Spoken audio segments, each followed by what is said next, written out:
가게 사장이 가게에서 바쁘게 일하고 있을 때 흰 옷을 입은 남자가 다가왔습니다. 사장님은 손님인 줄 알고 있었지만 남자는 돈을 빌리러 왔다고 말했습니다. 휴대폰 배터리가 나가서 택시비 100원을 아직 지불하지 못했다며 사장님에게 돈을 빌려달라고 했습니다. 그리고 밥을 먹은 후에 바로 돈을 갚겠다고 했습니다. 사장님은 처음에는 경계했지만 남자가 곧 돈을 갚을 것이라고 생각하고 결국 100원을 빌려주었습니다. 남자는 음식을 주문하고 밥을 먹기 시작했으며 중간에 추가로 요리 하나를 더 시켰습니다.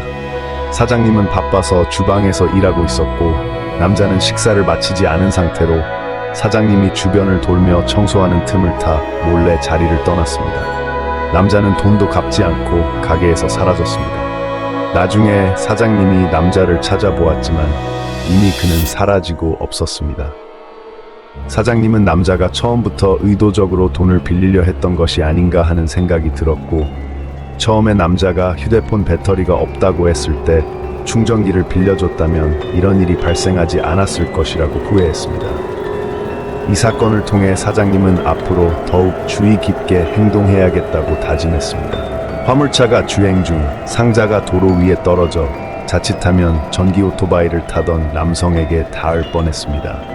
그러나 운전자는 이 사실을 전혀 인지하지 못하고 계속 주행했습니다.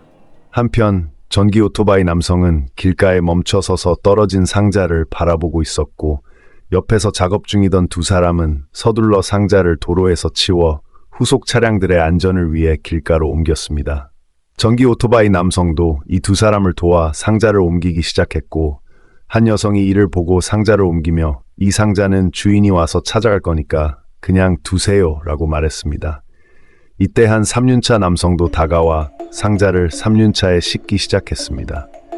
여성이 제지했지만 3륜차 남성은 저 남자도 상자를 옮기는데 나도 가져갈 수 있어 라고 말하며 계속 차에 상자를 실었습니다.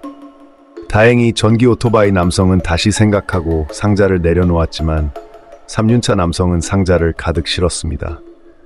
한 선량한 남성이 다가와 말렸지만 3륜차 남성은 이건 내가 발견한 거니까 가져갈 수 있어 라고 말하며 듣지 않았습니다. 결국 선량한 남성은 관계당국에 신고하겠다고 하자 3륜차 남성은 당황하여 상자를 다시 내려놓았습니다. 결국 주변 사람들의 협력으로 상자는 3륜차에서 다시 내려졌고 잠시 후 화물차 주인이 와서 상자를 다시 차에 실었습니다. 이로써 상자는 주인에게 무사히 돌아갔고 모두의 도움 덕분에 일이 잘 해결되었습니다. 감시 카메라에 포착된 부끄러운 장면이 있습니다. 오전 9시가 조금 넘은 시간, 한 노인이 과일 가게에 들어왔습니다. 노인은 주로 포도를 사려고 한 듯이 보였습니다.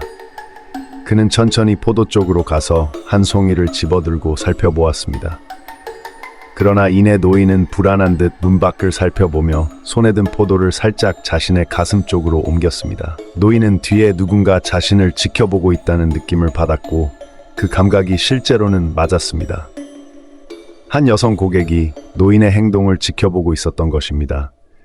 여성 고객은 노인이 포도를 들고 문을 나가려는 것을 보고 즉시 가게 주인에게 알렸습니다. 가게 주인은 상황을 빠르게 인지하고 달려나가서 노인을 추격했습니다. 결국 주인은 노인의 손에서 포도를 회수할 수 있었습니다. 이런 행동은 결국 다른 사람들에게 불쾌감을 줄 뿐만 아니라 작은 포도 송이를 훔치는 것이 큰 의미가 있는 일도 아닙니다. 노인이 아무리 작은 것이라도 남의 것을 가져가려는 마음을 가진다면 결국 자신에게도 좋지 않은 결과를 가져올 수 있습니다.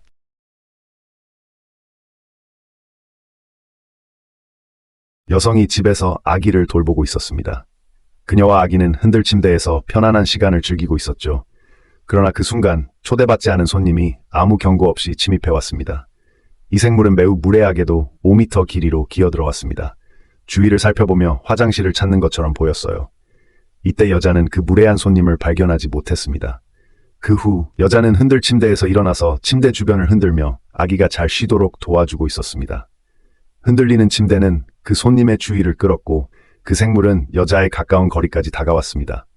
이 생물은 참을 수 없었던 듯 강제로 접근하려 했습니다. 눈앞에 흔들리는 침대를 보며 어지러워한 것 같고 소리가 나기 시작했습니다. 여자는 드디어 침대 아래의 생물을 발견하고 깜짝 놀라 도망치려 했습니다. 엄마가 되면 강해진다는 말이 있듯이 여자는 두려워하면서도 후퇴하지 않았습니다.